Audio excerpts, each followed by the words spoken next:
الورد والخير والعافية لكل حبايبي وجمهوري في أربيل الحبيبة وفي كل مكان.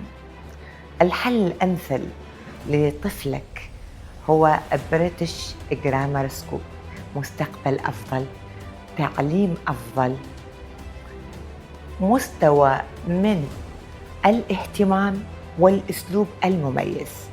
وكوني الفنانة ميز قمر وسفيرة النوايا الحسنة للأمومة والطفل في منظمة هيئة المرأة العربية، أبحث عن التميز، أبحث عن الأسلوب المهم. وجدت هذا الأسلوب والاهتمام في هذا المكان. بريتش جرامر سكول هو مستوى أفضل لطفلك. صديقتكم ميز قمر.